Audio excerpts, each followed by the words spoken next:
Veamos el objetivo de la clase.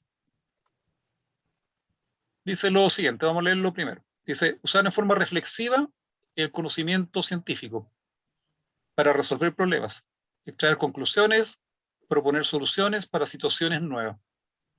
Ya, entonces acá tenemos un objetivo que está orientado, digamos, para el caso particular de ustedes, ¿cierto? Que tienen que dar exámenes.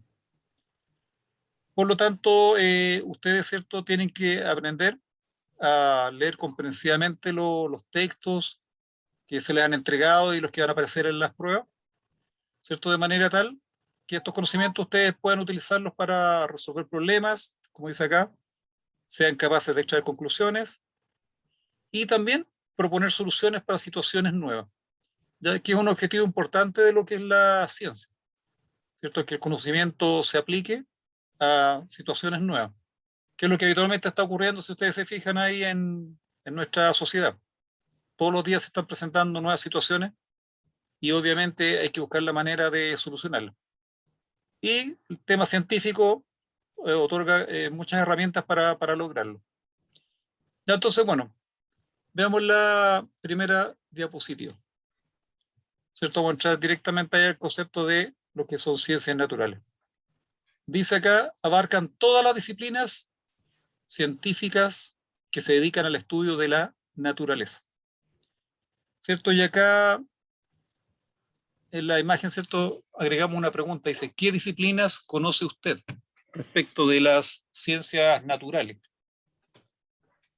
¿Cuáles dirían que ustedes conocen como las principales disciplinas? ¿Alguien ubica alguna?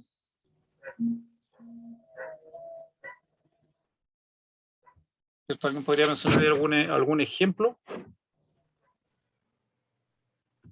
¿Cierto? ¿Alguien se le ocurre? Recuerden que usar el chat o pueden usar el micrófono, ¿cierto? Para ir, digamos, participando.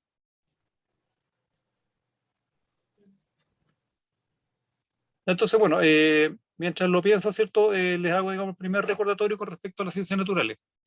Las tres grandes disciplinas son biología, física y química. Ya a su vez, por la gran cantidad de contenidos, estas también tienen subdivisiones.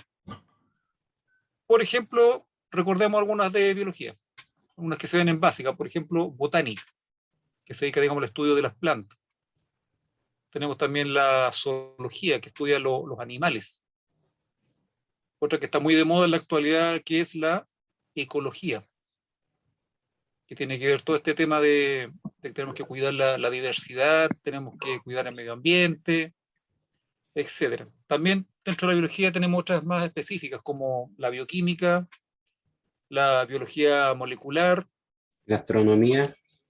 astronomía, ¿cierto? Correspondería ahí a física, perfecto. Dentro de física también podríamos nombrar algunas otras importantes, como por ejemplo mecánica, lo que es electricidad, La geología. magnetismo. ¿Perdón? Geología. Geología también pudiera ser, ¿cierto? Que involucra ahí los conocimientos de geografía y el tema físico. Correcto, ¿cierto? Bueno, que otra vez se me ocurre ver lo que es óptica dentro de la física. La física nuclear. También tenemos dentro de la química, por ejemplo, la química analítica, la que hace los análisis en los laboratorios. Tenemos una que es mixta, bioquímica. Otra también que es mixta, que es físico-química, química industrial, ingeniería química. ¿Cierto? Bueno, si siguiéramos buscando, aparecerían muchas más disciplinas. ¿Y por qué ocurre eso? Porque el conocimiento es muy amplio. Y por lo tanto, ¿cierto? Cada una de estas ciencias tiene un método de estudio y un objeto también de estudio. Entonces, por lo tanto, digamos, ¿qué es lo que uno tiene que pensar en ciencias naturales cuando comienza a estudiarlas? Primero, tener los contenidos, tener los conocimientos, ¿ya? Y con eso, ¿cierto? Una vez que uno empieza a dominar el lenguaje de esta ciencia, uno podría, ¿verdad?, empezar a aplicar, digamos, distintas habilidades, ¿cierto? Porque dentro del aprendizaje, uno primero, ¿qué es lo que uno hace? ¿Alguna consulta ahí? Profe, acá se trabaja en la química también con los protones, los átomos, los iones y la tabla periódica, ¿cierto? Correcto, efectivamente, ¿cierto? Ahí dentro de la química tenemos que ver esos temas. Eso se refiere a los elementos químicos, los signos. Claro, correcto. Por ejemplo, la química lo que hace es el estudio de la materia. Y la materia Claro. está constituida por elementos que son los átomos, y ahí uno también estudia las subpartículas que tienen los átomos. Como mencionaba usted, los protones, neutrones, electrones.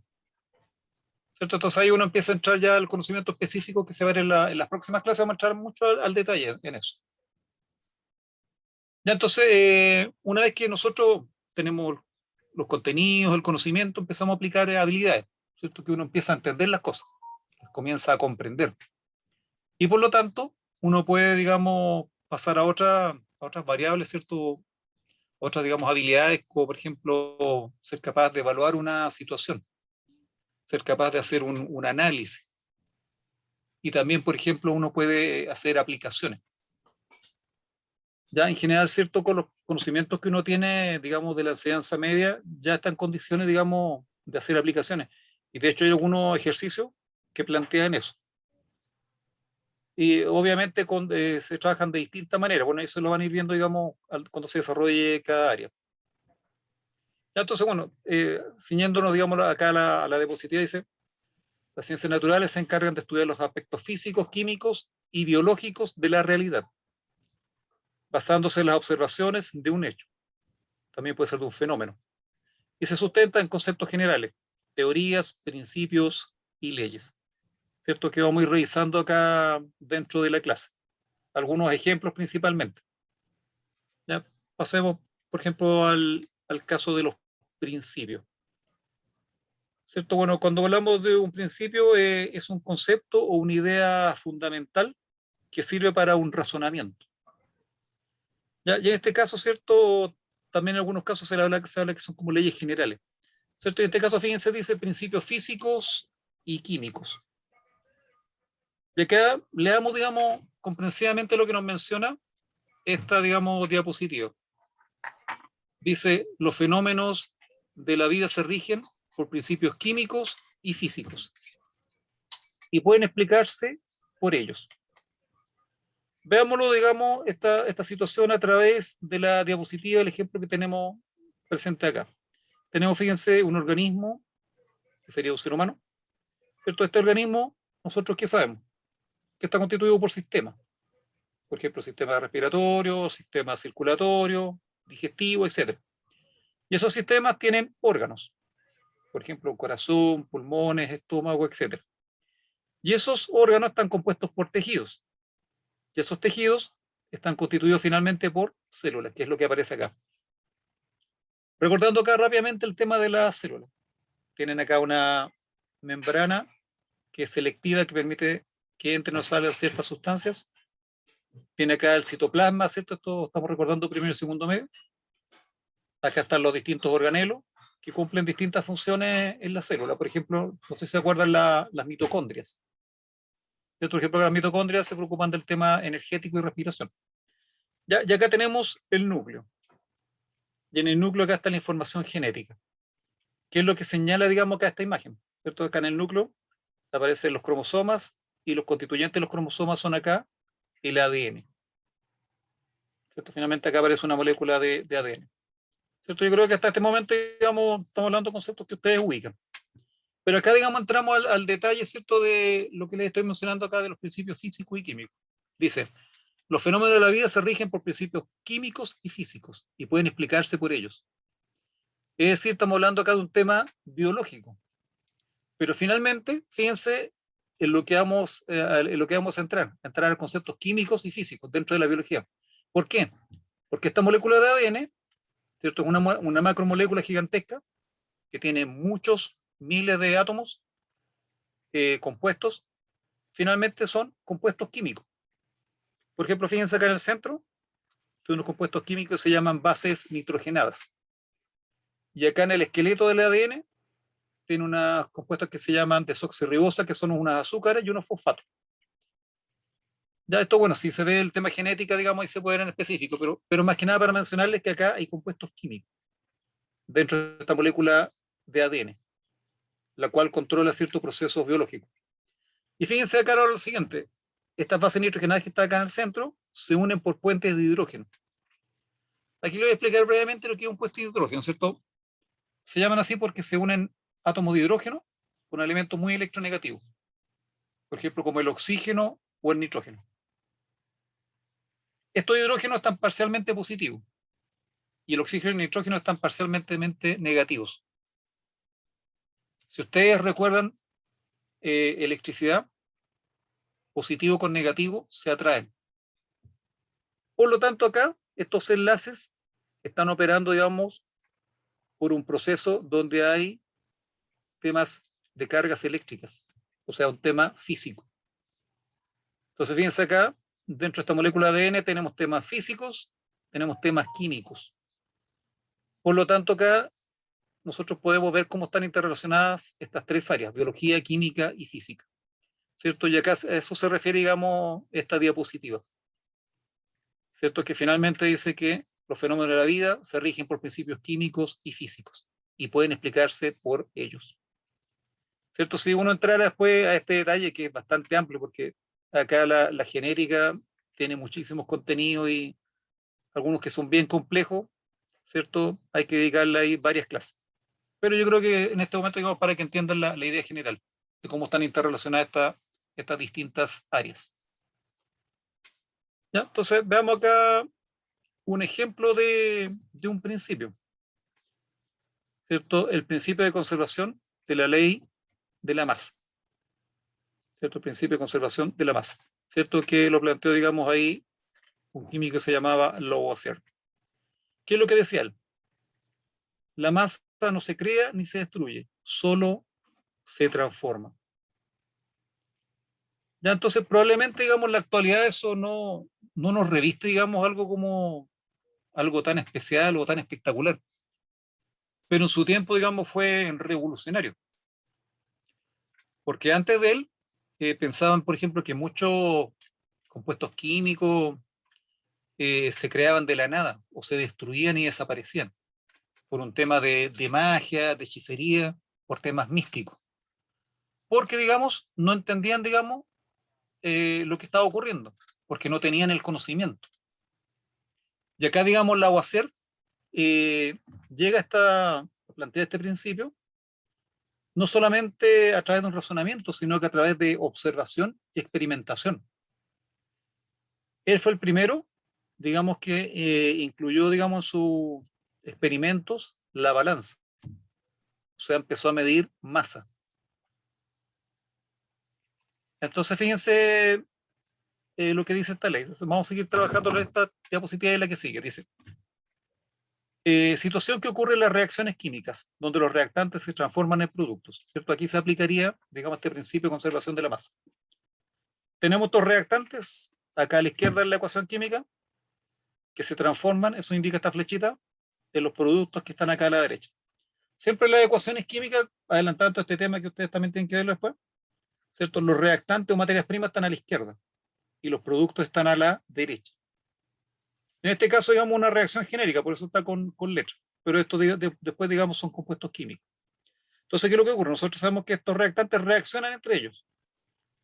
Reaccionan y se transforman y se obtienen estos productos que son distintos. ¿Ya? Pero nosotros sabemos que en la actualidad que eso no es por magia, sino que es por química. Veamos esto, digamos, más en específico para que podamos entenderlo. Fíjense ahí, les coloqué una ecuación química real. Esa ecuación química real es una ecuación de combustión. Les voy a explicar, digamos, qué compuestos están acá. El CH4 es un compuesto que se llama metano. Es un gas combustible. Puede que alguno lo haya escuchado.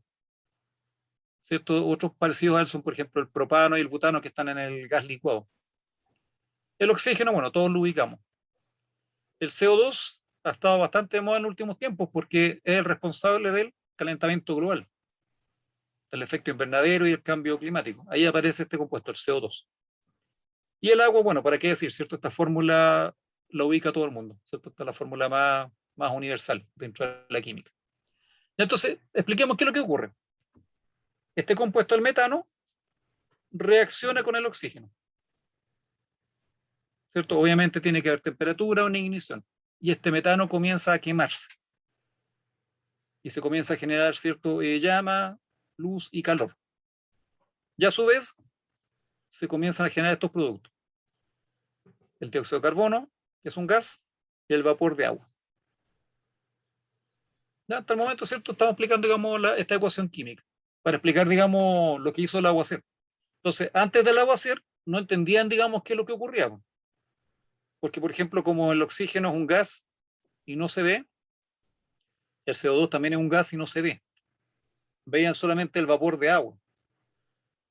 Y el metano probablemente lo veían dentro de una mezcla. Entonces era algo muy extraño para los primeros que observaban estas reacciones. Decían, acá tenemos a la izquierda algo y después a la derecha tenemos otra cosa. Entonces decían, acá hay magia, derechamente hay magia. Y Lavoisier, como introdujo la balanza, fíjense, algo tan simple, pero tan trascendental. Él midió la masa de cuánto metano tenía. Tenía 16 gramos. Midió cuánta masa de oxígeno tenía, 64 gramos. Si ustedes lo suman, 16 más 64 nos da 80 gramos. Esa es la masa de los reactantes. Y después, ¿qué fue lo que hizo Lavoisier? Midió la masa de los productos, dióxido de carbono y el vapor de agua. Lo sumó y le dio 80 gramos también. Entonces acá fíjense, la masa de los reactantes era igual a la de los productos. Por lo tanto, no se estaba creando nada y tampoco se estaba destruyendo nada.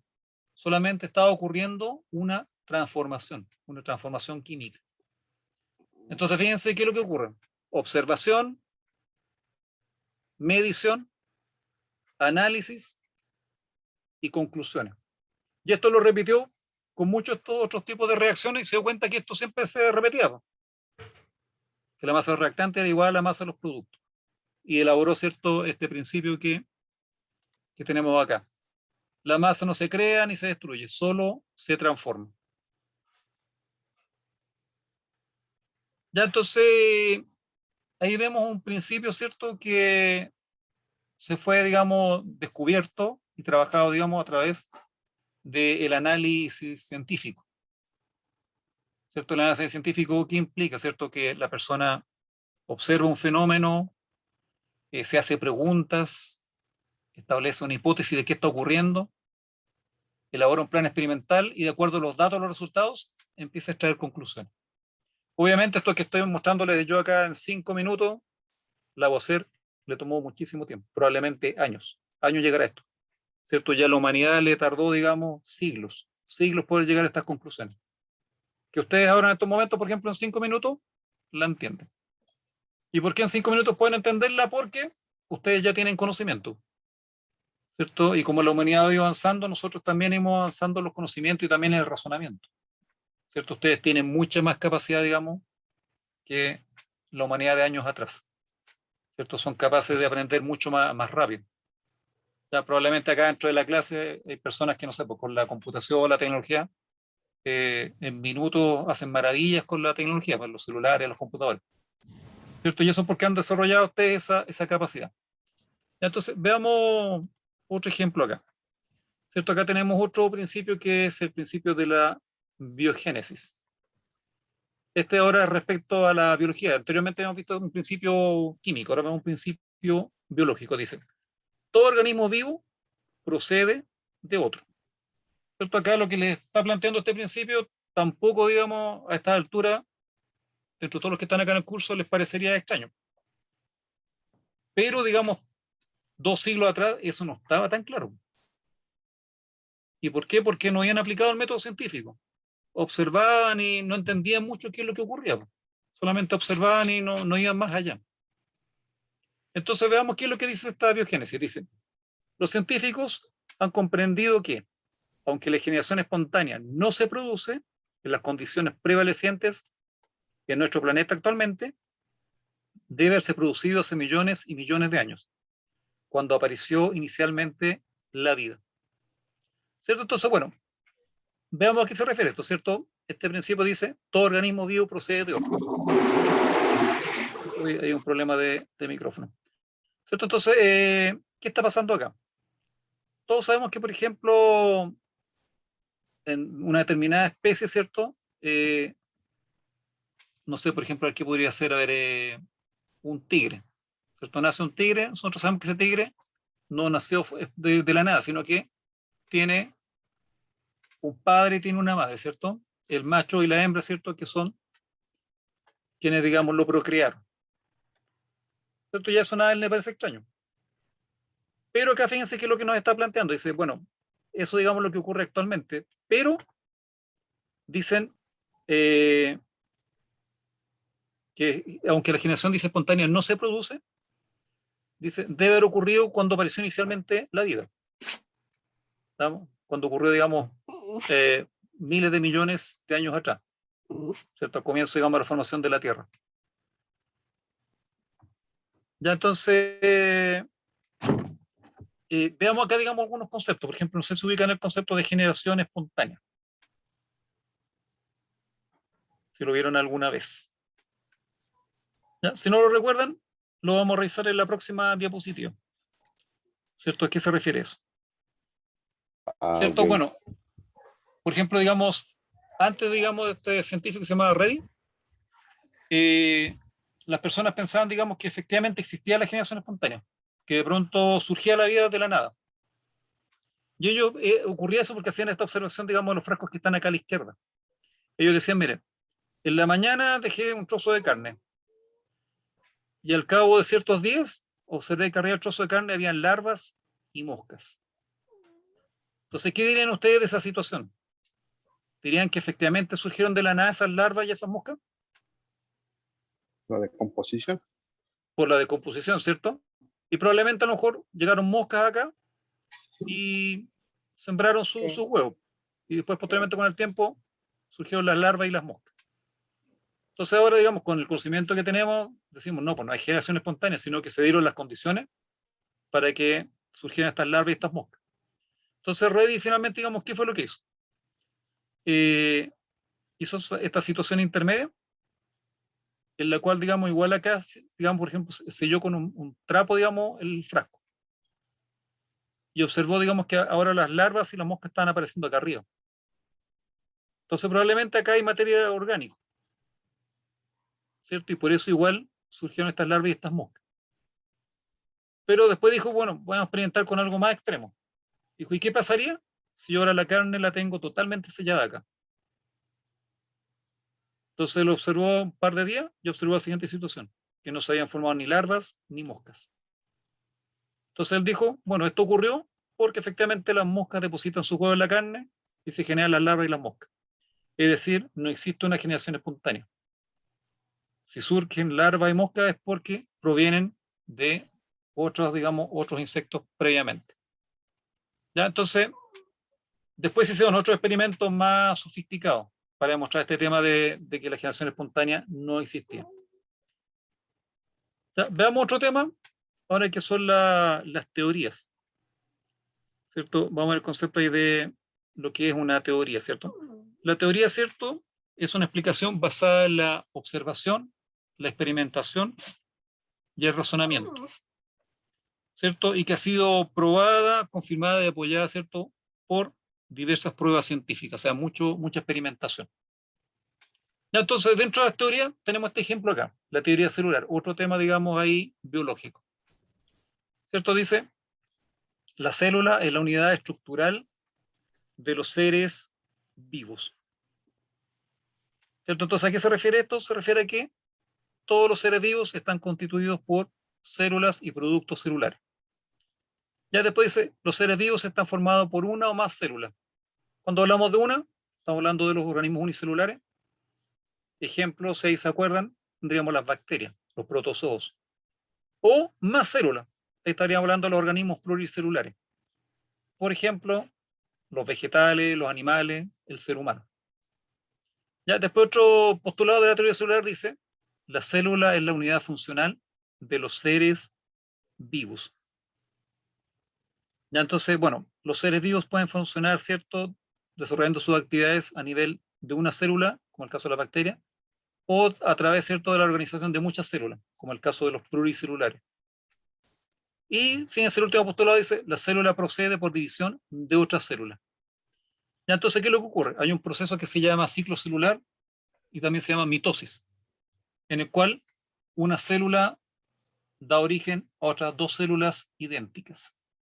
¿Ya? ¿Se acuerdan de ese concepto, de la mitosis?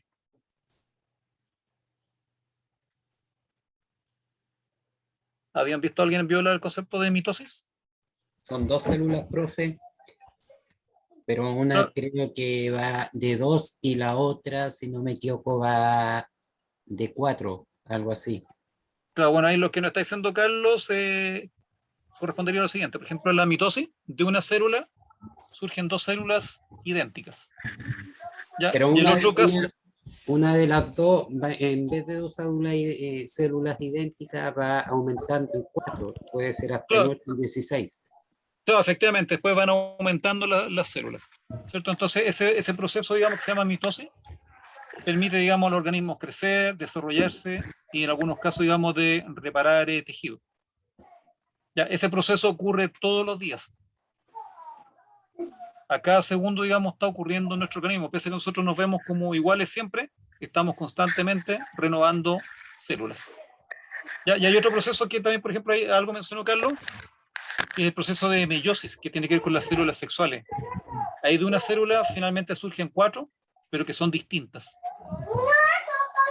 Y eso, digamos, lo que permite, una de las razones que permite la variabilidad, digamos, en las especies.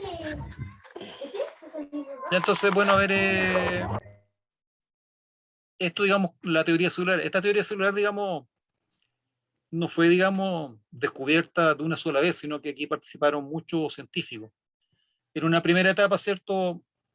Dado el descubrimiento de los microscopios, se empezaron a observar ahí ciertos, digamos, objetos y seres vivos, tejidos.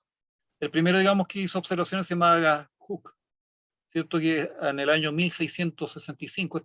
No es un dato, digamos, que tengan que memorizar, pero más para que se vayan ubicando. Él observó ahí a través del microscopio eh, corchos. Y él observó que en el corcho había, se formaban como celdillas, ¿cierto? Y esas celdillas, ¿cierto?, dio origen al concepto de célula. Ya, posteriormente apareció otro científico que se llamaba Leeuwenhoek en 1674, o sea, dentro del mismo siglo. Y él observó células vegetales y animales. Ya, y posteriormente empiezan a aparecer los distintos científicos que hacen estos postulados, por ejemplo, Schleiden, 1831, fíjense todo el tiempo que tuvo que pasar, como un siglo y medio, para que este tema avanzara. ¿Cierto? El postuló que todas las plantas son conjuntos de células. Después, en el año 39, otro científico se llama Schwann, ¿cierto? Y se postuló que todos los seres vivos están constituidos de células. Después hay otro que se llama Virchow, de 1855, postuló que toda célula se origina de otra célula preexistente. Y en 1880, otro científico que se llama Strasburger, dice, describe la división celular que les estaba mencionando acá de la mitosis. Entonces, bueno, ¿por qué les menciono esto? Para que vean, digamos, que el conocimiento científico no es muchas veces inmediato. En este caso, pasaron prácticamente 2 siglos para que este tema se desarrollara. Empezaron a surgir estos postulados que tenemos acá. Hay muchísimo trabajo, muchísimo tiempo. Obviamente eso ha cambiado. Ustedes saben que en la actualidad ahora no es como antes, que los científicos muchas veces no se conocían entre ellos. Pasaban muchos años para que pudieran adquirir información del otro científico. En cambio ahora, gracias a Internet, la información es inmediata. Ya, para que Claro. ustedes lo ubiquen, en la actualidad, ¿cierto? Se publican miles, ¿cierto?, de investigaciones en forma diaria. La mitosis, profe, ocurre en el núcleo de la célula ecuatoriana, si no me equivoco, ecuatoriana, algo así. Claro, claro, la mitosis, ¿cierto?, ocurre ahí a nivel Es un proceso. claro, es un proceso que ocurre en la célula, ¿cierto? Y ocurre en varias etapas, ¿cierto? Y habría que, si es que está esa clase, ¿cierto?, habría que describir las distintas etapas. ¿Cierto? Que bueno, en la primera etapa se duplica el ADN, después se duplican los organelos, crece de tamaño la célula, y finalmente, digamos, comienza la división y de una célula se transforma en dos. ¿Cierto? Por ejemplo, que usted mencionaba, efectivamente es una etapa de la mitosis, que tiene que ver con los cromosomas. Entonces, bueno, en la actualidad, les voy a dar un solo ejemplo, digamos, para que ustedes ubiquen, digamos, cómo se está trabajando. En Europa están trabajando con reactores, digamos, nucleares, aceleradores de partículas. Y en ese, por ejemplo, esos aceleradores de partículas hay uno famoso que es gigantesco, digamos, trabajan miles de físicos, que no están todos ubicados, digamos, en el lugar, sino que están en distintos lugares del planeta y se comunican a través de Internet. Hay físicos experimentales y físicos teóricos. Y trabajan, digamos, en forma, digamos, en equipo. Y de esa manera, ¿cierto?, van desarrollando el conocimiento. ¿Cierto? Para que vean la diferencia de cómo era antes. Pues antes, digamos, un científico trabajaba solo y después de 20 años, otro científico se enteraba de la publicación del otro. ¿Ya? Pero eso, digamos, ha cambiado muchísimo. A tal punto, digamos, que el conocimiento se está duplicando extremadamente rápido. Ya la última cifra que tenía es que cada 2 años se está duplicando el conocimiento. Es decir, en 2 años todo lo que estamos viendo ahora va a ser la mitad del conocimiento. Y en 4 años más va a ser un cuarto de todo el conocimiento que se tiene.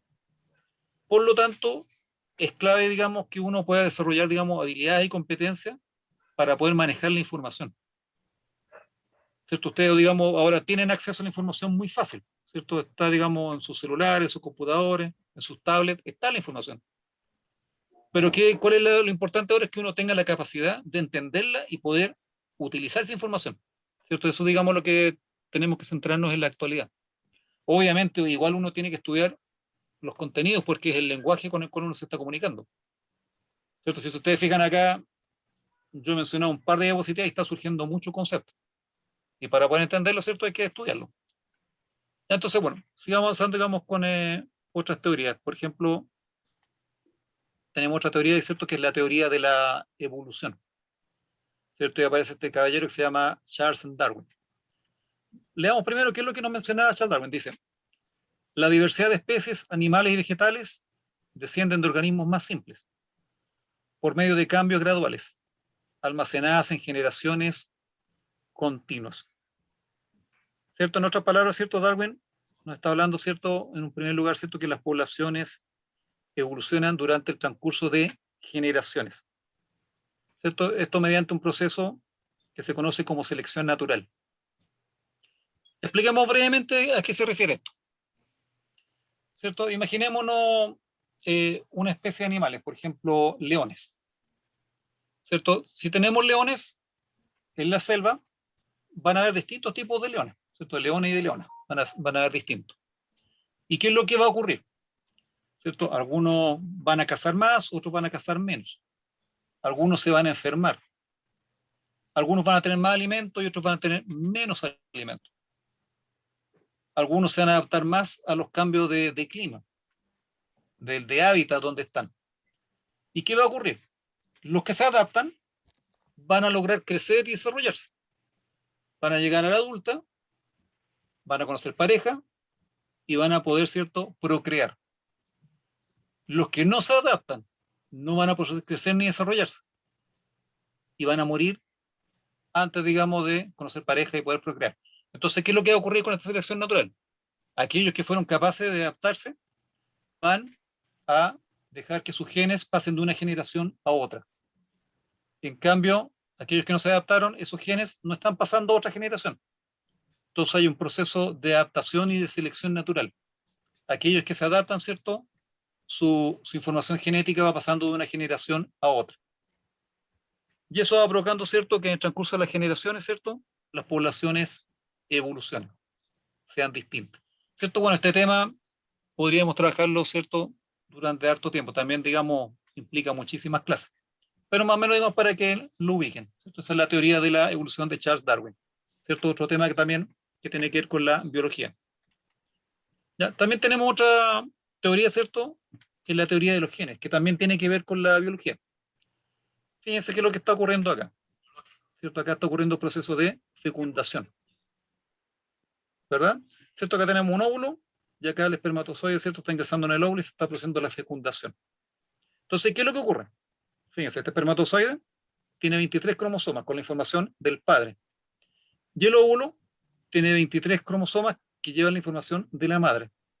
Cuando se unen y se produce el proceso de la fecundación, ya se empieza a generar, digamos, el cigoto y empiezan las divisiones mitóticas. Y este nuevo, ¿cierto?, ser que empieza a desarrollarse va a tener los 46 cromosomas característicos de la especie humana. Entonces, fijan, 23 cromosomas del padre, 23 cromosomas de la madre. Y en la fecundación se vuelven a restaurar los 46 cromosomas de la especie humana. Por lo tanto, acá con respecto a la genética, ¿qué es lo que está ocurriendo? ¿Cierto? La información característica, ¿cierto?, genética del padre están acá en el espermatozoide y en el óvulo está la información genética de la madre. Y por lo tanto, ¿qué es lo que vamos a tener? Vamos a tener un hijo que va a tener características tanto del padre como de la madre. ¿Ya? Existen ahí también ciertos procesos. Teoría de los genes. Claro, cierta teoría de los genes. ¿Sí? ¿Alguna consulta al respecto?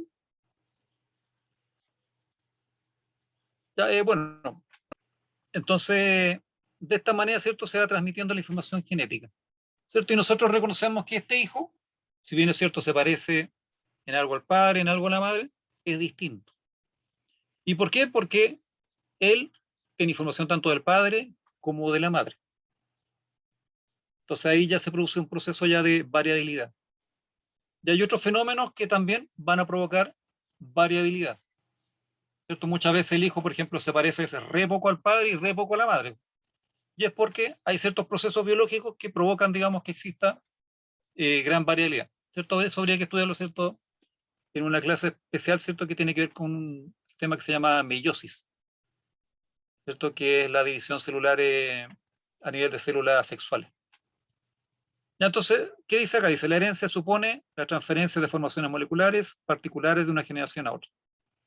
¿Cierto? Acá, digamos, está el ADN, el tema de la información genética. Ya, veamos a ver otra situación.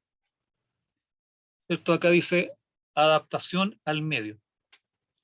El humano, dice, se adapta a su ambiente gracias a su funcionamiento biológico. Y así también se enferma.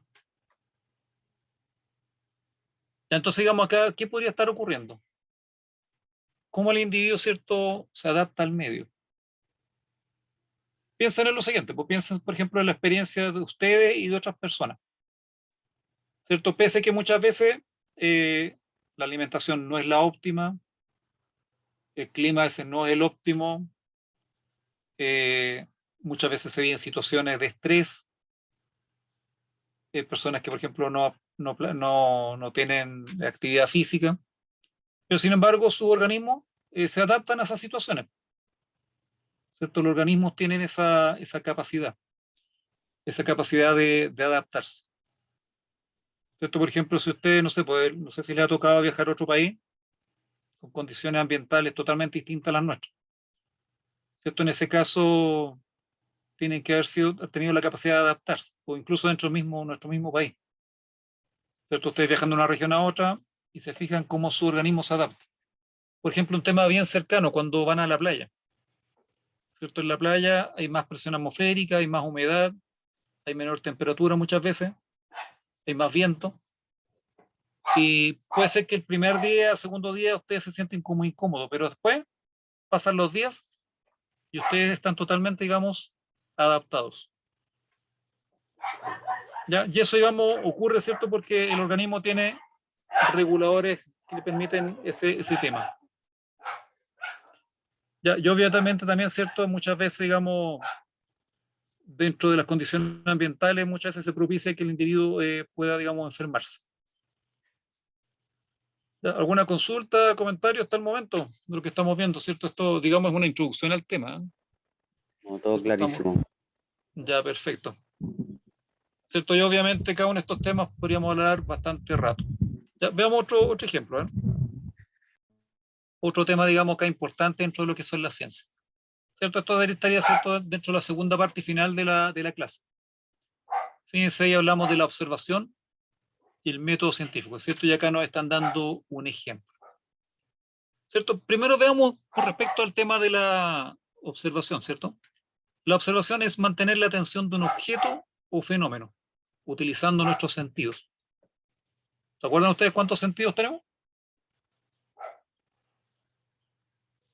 Vamos a ir, chat, están respondiendo. 5. 5. 5, ¿cierto? Perfecto. 5 sentidos, ¿cierto? Son los que conocemos nosotros. Bueno, dentro de esos 5 sentidos, ustedes se acuerdan, la visión, ¿cierto?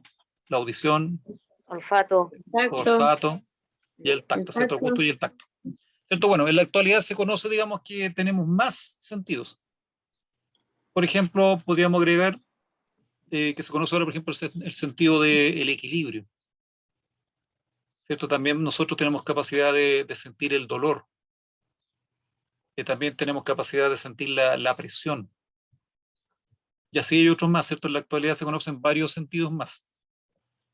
Y entonces, bueno, en ciencia es muy importante la observación, ¿cierto? Cuando uno observa un objeto o un fenómeno que quiere estudiar, ¿cierto? ¿Y para qué es? Para eso, ¿cierto? Utiliza los 5 sentidos. También puede ser que utilice, digamos, herramientas tecnológicas o equipos, artefactos. Por ejemplo, si yo estoy observando un fenómeno y quiero analizarlo, por ejemplo, podría utilizar un termómetro para ver la temperatura. Podría utilizar un manómetro para ver la presión. Y así, ¿cierto? Podría utilizar otros instrumentos que me permiten, digamos, hacer mediciones. Les nombro, por ejemplo, solamente un caso, ¿cierto?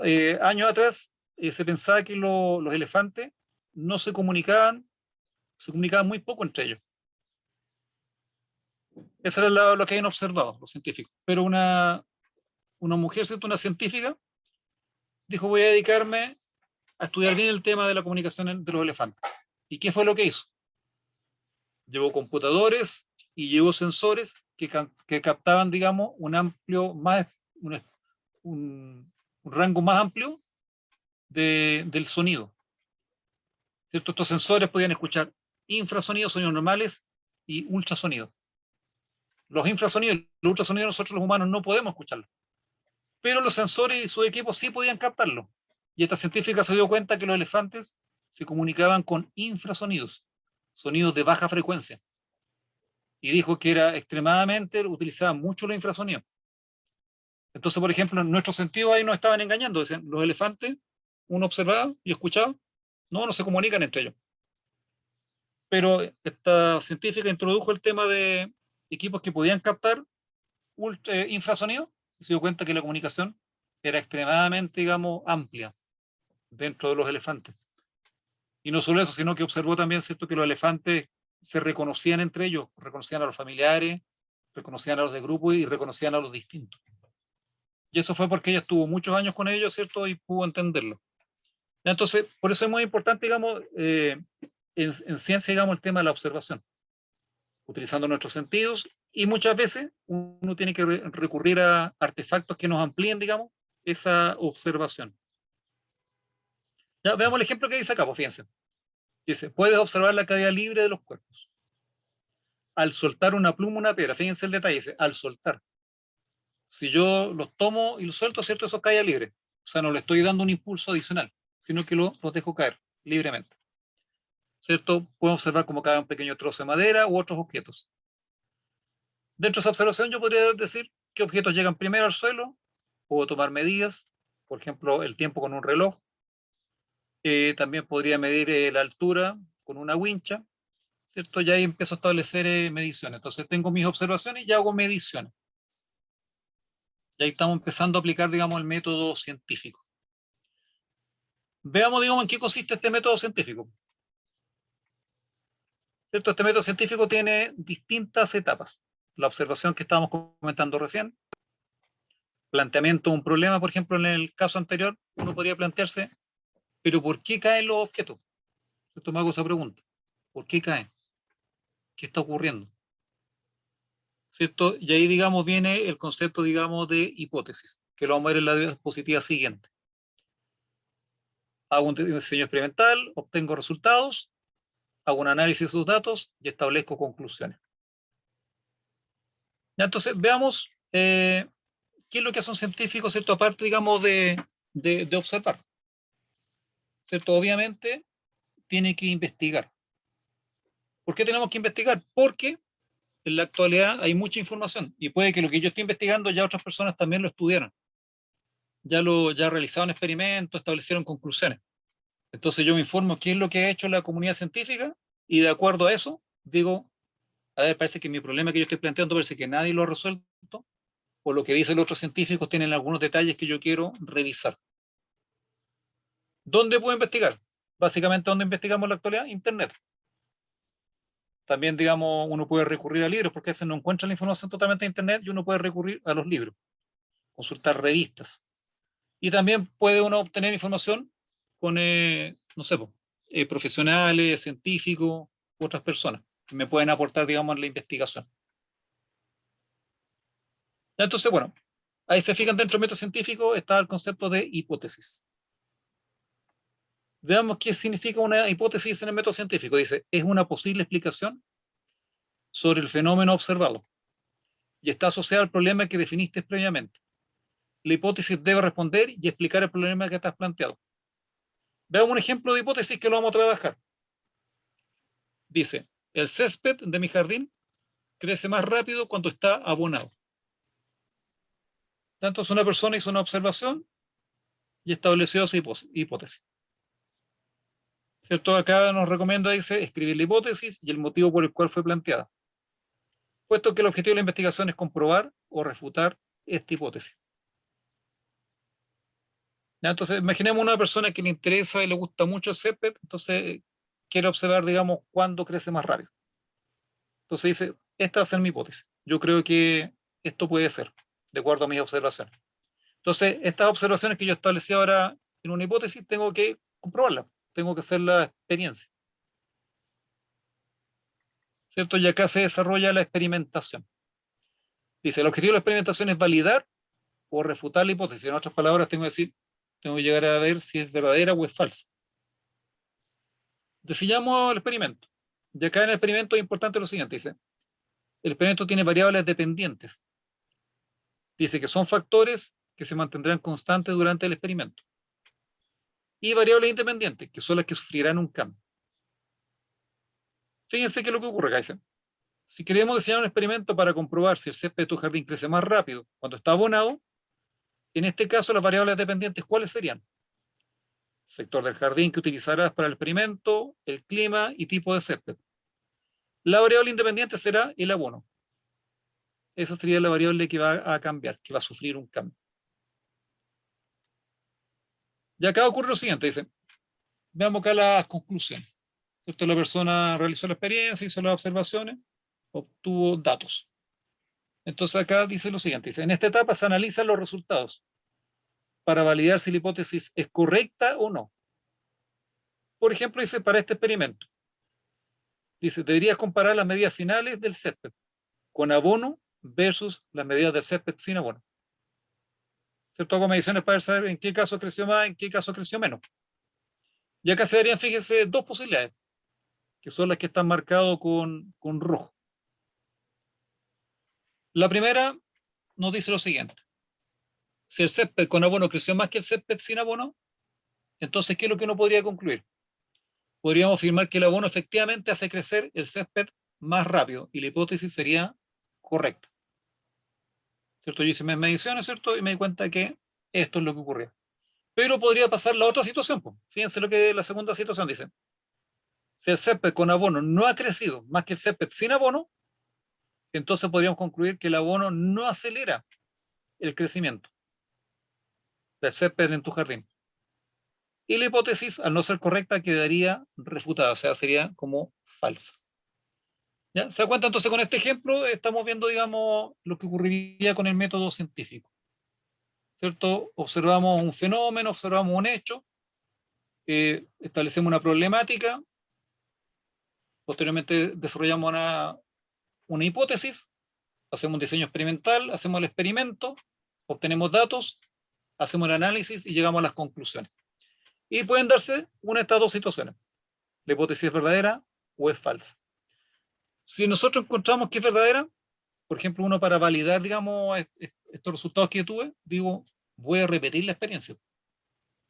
¿Cierto? Voy a repetirla y de esa manera voy a ver si efectivamente es válido, porque muchas veces puede que no sea válido. Por casualidad o algo hice mal y llego a una conclusión que no era la correcta. La vuelvo a repetir. Y podía, digamos, llegar a cualquiera de estos dos resultados nuevamente. ¿Qué pasa? Digamos, la persona, digamos, hace varias veces la experiencia. Y cuando, por ejemplo, imagínense en el caso 2, se dio cuenta, digamos, que el césped con abono no ha crecido más que el césped sin abono, ¿cierto? O sea, su hipótesis era falsa. Digamos, coloquémonos en este caso. La persona dice entonces, bueno, ¿de qué depende el crecimiento? Tengo que establecer una nueva hipótesis. ¿Qué pensarían ustedes? Por ejemplo, ¿cuál otra variable podría estar influyendo en el crecimiento ahí del césped? Establecer una nueva hipótesis. ¿Cuál se le ocurre a ustedes? La cantidad de agua. La cantidad de agua, ¿cierto? Perfecto. ¿Ya pudiera haber otra Ambiente. variable? Medio ambiente. Medio ambiente. ¿Cierto? Claro, El ¿cierto? Por sol. ejemplo, el sol, ¿cierto? La iluminación. Perfecto. ¿Qué otra más? La temperatura. Malezas. Temperatura, ¿cierto? Claro, por ejemplo, las malezas que pueden estar quitándole ahí nutrientes, agua al césped. Ya, entonces, se fijan, son muchas variables, entonces, pero hay que ir estudiándolas una por una para poder llegar a conclusiones. Ya, efectivamente, estos temas se han estudiado, ¿cierto? Y se han dado cuenta, digamos, que efectivamente el crecimiento de las plantas depende de la temperatura, de la cantidad de agua, de la contaminación que tiene el aire, del tipo de iluminación, de la intensidad de la luz, son muchos factores, del tipo de fertilizante, etcétera, etcétera. Y con todo ese estudio, ¿cierto? El que se dedica, digamos, a la agricultura, o en este caso a la jardinería, pudiera, digamos, tener muchos conocimientos y podría hacer lo más correcto, ¿cierto? Para lograr, digamos, el objetivo.